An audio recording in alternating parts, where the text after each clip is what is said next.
आज की एक और दमदार और शानदार लिस्टिंग पर करते हैं फोकस। एमक्योर फार्मा, आज से इस कंपनी ने की है अपनी पारी की शुरुआत।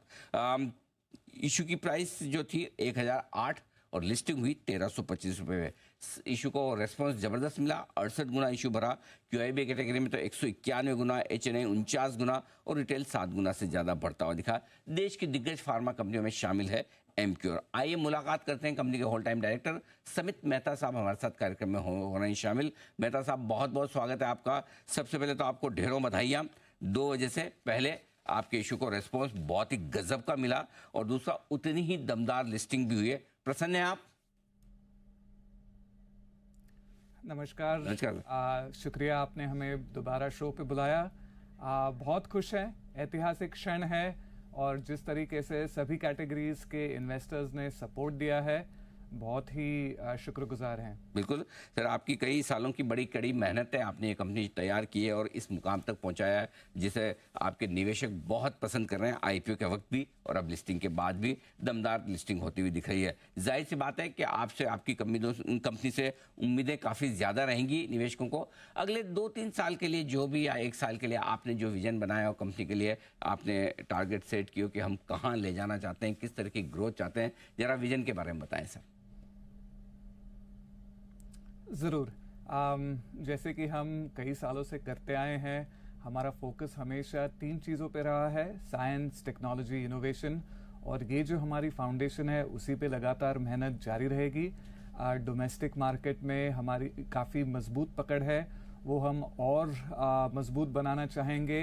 वहाँ पे भी हमारे जितने R&D रिलेटेड डिफरेंशिएटेड प्रोडक्ट्स है जो हम अपने इंडियन पेशेंट्स के लिए कई बार पहली टाइम इस कंट्री में लॉन्च कर रहे हैं, वो कोशिश जारी रहेगी। उसके साथ साथ इमर्जिंग मार्केट्स भी जो है, जो काफ़ी हद तक इंडिया जैसे ही ब्रांडेड जेनरिक्स मार्केट है, वहाँ पर भी यही प्रोडक्ट्स हम पेशेंट्स को पहुँचाने की कोशिश जारी रखेंगे। यूरोप और कनाडा के जो मार्केट्स है, वहाँ पे हमारी जो एंट्री स्ट्रैटेजी रही है, जहाँ पे हमने काफ़ी injectable products, hospital products introduce किए हैं, वही कोशिश हमारी R&D में उन मार्केट्स के लिए भी बरकरार है। बिल्कुल, तो ग्लोबल मार्केट्स और एक्सपोर्ट्स मार्केट दोनों पर फोकस कंपनी का बरकरार रहेगा। मार्जिन्स किस तरह की उम्मीद रखी जाए, क्योंकि पिछले कुछ समय में हमने देखा आपके मार्जिन्स 23% से 18.5% की रेंज में घट कर आए हैं। क्या 20% के ऊपर के मार्जिन्स मेंटेन करना संभव होगा कंपनी के लिए सर?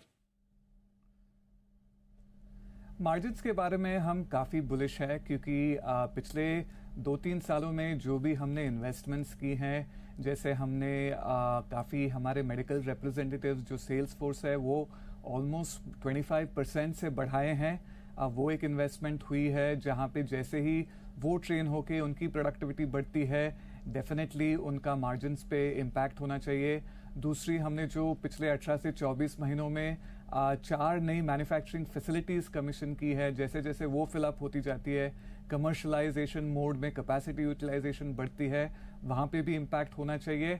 और ऑफ कोर्स यहाँ पे हमने, जैसे हमारे डॉक्यूमेंट्स में बताया है, 600 करोड़ जो हम डेट रीपेमेंट के लिए यूज़ करेंगे, उसका भी इम्पैक्ट पैट और EPS में दिखना चाहिए। मेहता साहब, 600 करोड़ तो आप देंगे, लेकिन 2100 करोड़ के आसपास का आपका डेट है। बाकी 1500 करोड़ को लेकर क्या प्लान्स हैं? क्योंकि आप एक्सपेंशन भी कर रहे होंगे, शायद कुछ एक्विजिशन भी हो, तो क्या डेट कम करेंगे या कंफर्टेबल है 1500 करोड़ के आसपास बच जाएगा? तो आप अगर 31 मार्च 2024 की नेट डेट की बात करते हो तो लगभग 1500 से 1550 की नेट डेट थी, उसी में से ये 600 कम होंगे। उसके अलावा बिजनेस भी काफ़ी हेल्दी कैश फ्लोज जनरेट कर रहा है। जैसे मार्जिन इंप्रूवमेंट होता है, वहाँ कैश फ्लो जनरेशन भी इम्प्रूव होना चाहिए। तो इन सब कारणों की वजह से हम काफ़ी कॉन्फिडेंट है कि डेट कम से कम होता रहेगा। ऑफ कोर्स, जैसे आपने बताया कि अगर बहुत ही बढ़िया अपॉर्चुनिटी आती है एक्विजिशन के लिए या शायद कोई इन लाइसेंसिंग के लिए, तभी हम कंसिडर करेंगे। हिस्टोरिकली अगर आप देखते हैं, इस कंपनी ने डेट लेने में हमने कोई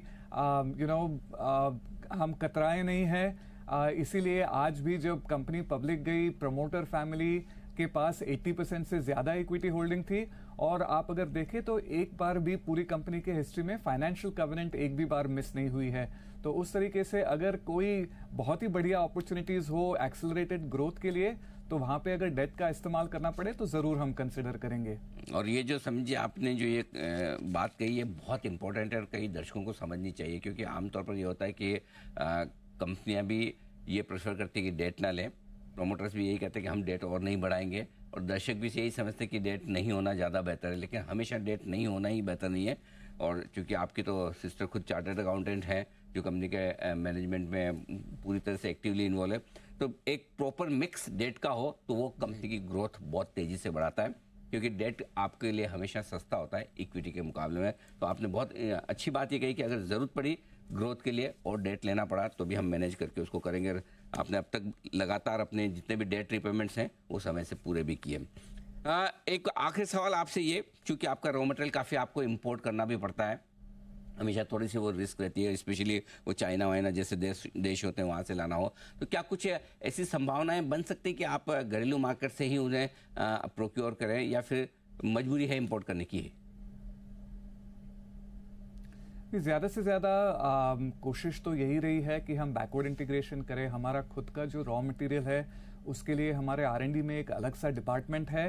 तो पिछले 2-3 सालों में काफ़ी ऐसी आइटम्स है, APIs जिसे बोलते हैं एक्टिव फार्मा इंग्रेडिएंट्स, जो पहले हम इंपोर्ट करते थे, लेकिन हमने खुद टेक्नोलॉजी डेवलप करके या तो हमारी फैसिलिटी में या फिर इंडिया में ही जो हमारे कॉन्ट्रैक्ट मैन्युफैक्चरिंग पार्टनर्स है वहाँ पर वो टेक्नोलॉजी लेके इन हाउस बनाई है। जो गवर्नमेंट ने PLI स्कीम बनाई है उसके अंडर भी हमने काफ़ी मेहनत करके इन हाउस ज़्यादा से ज़्यादा प्रोडक्शन लाने की कोशिश की है। तो हमारा इंपोर्ट डिपेंडेंस तो ज़रूर कम हो रहा है। परफेक्ट। तो ये है आपके लिए राय आगे इंपोर्ट्स को लेते हुए रॉ मटेरियल के। समित मेहता साहब, बहुत बहुत धन्यवाद सर, आपने समय दिया और विस्तार से अपनी कंपनी के आगे के प्लान्स पर आपने बातचीत की। आगे भी आपसे हम लगातार मुलाकात करते रहेंगे, लेकिन आज एक बार फिर से आपको बहुत बहुत बधाई शानदार IPO के रेस्पॉन्स के लिए और साथ ही दमदार लिस्टिंग के लिए भी एक बार फिर